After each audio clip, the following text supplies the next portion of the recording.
So in addition to lower rates, which is one of the key drivers of the equity markets for this year, what we're seeing right now is a very fundamentally driven recovery in terms of earnings, right? So over the last couple of years, we've seen a lot of volatility in earnings, partially driven by price increases that companies had to enact because of the high inflation and the depreciation of the currency. And that increased some of their earnings despite volumes falling. On the other side of the cycle, when things started improving in the economy, what we saw was the high finance costs that had been recorded in the previous years were now coming off. And on a year-on-year basis, the reduction in that finance cost was boosting bottom line growth. This year, we're starting to see that all of these factors have now muted off. And now you're seeing a much more fundamentally revenue volume driven growth that's starting to come in and being reported by companies in terms of their overall earnings. And as a result of this, based on our expectations for earnings to grow by about 20 to 25% by the end of this year, and assuming that we are able to reprice back to about just below 11 times price to earnings by the end of this year, we'll be looking at a market pricing between 19,500 to 21,000. So we do believe that the market could actually breach the 20,000 threshold that we could see in terms of the overall index. And I think at this kind of pace, we've seen an increase in terms of overall turnover in the market as well, and the positive momentum going into it. I think we could see the market definitely breaching these kind of levels.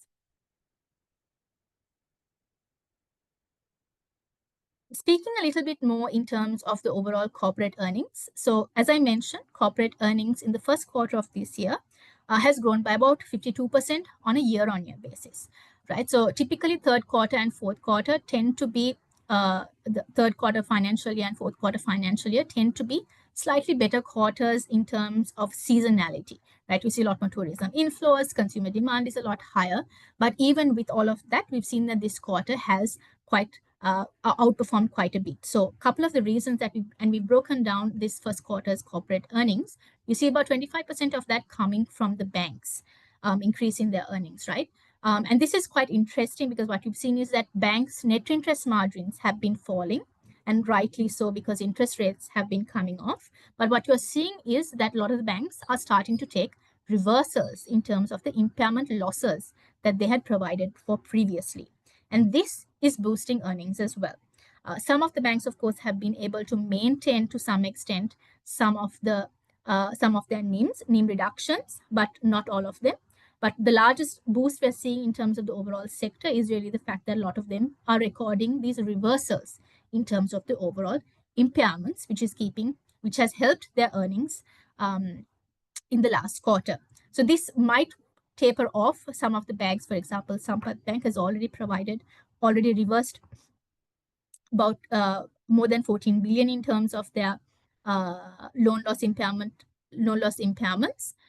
So they might not necessarily see as much, but there are certain other banks that have not yet started that cycle.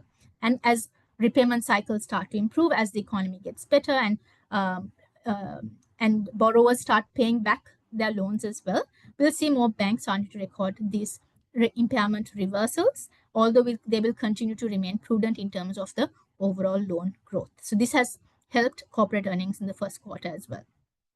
In terms of food, beverage, and tobacco, as I mentioned, we've seen a lot more volume growth. We've seen, for example, companies like CCS, Hemas recording very strong earnings on this front and as a result of volume increases, right? So again, financial services, we're seeing company leasing, for example, finance companies are seeing their names remaining relatively steady, but with increasing leasing activity that we're going to see in the market, that these companies would also tend to record much better profitability and possibly increases in terms of the net interest income, although the NIMs might not necessarily grow in line with that.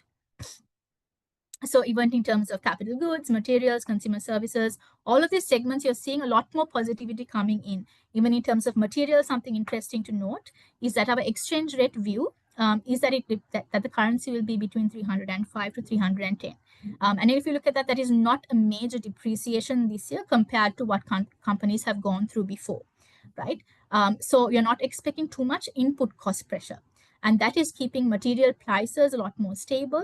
helping consumers as a result to plan a lot better in terms of their investment decisions. So you're seeing areas like construction and so on starting to perform a lot better. And we'll talk a little bit more of that in terms of some of our top picks that we will be recommending as well.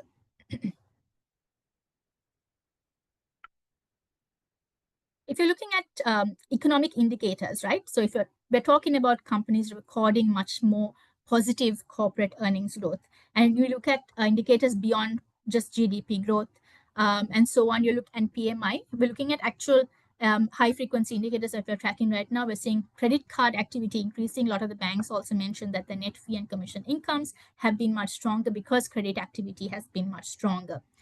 Cargo activity has been much higher in terms of the number of cargo that has been handled. And of course, motor vehicle registrations are hitting close to a 20,000 level end of April. And of course, as it continues to increase in March, May, and so on, we'll see these numbers improving. Of course, there is a pent-up demand element to it right now. So it remains to be seen what level it really stabilizes at. But what you're seeing is that there is purchasing power in the economy that is helping to drive this growth, right? So even in terms of the overall import volume index is quite positive. Tourism arrivals continue to be very strong. And just another indication of sectors doing a lot better is, for example, in terms of clinker imports, which is a key raw material for cement and construction. What we're seeing is that the average levels that it's standing at right now on a 3-month rolling basis actually is around the levels that we saw at around 2021 when interest rates were this low as well. So we're seeing the start of this cycle really starting to come in, and these are very positive indicators for both credit growth as well as overall economic activity and volume growth across the economy that will really drive corporate earnings growth in a much more broad-based manner across the sectors.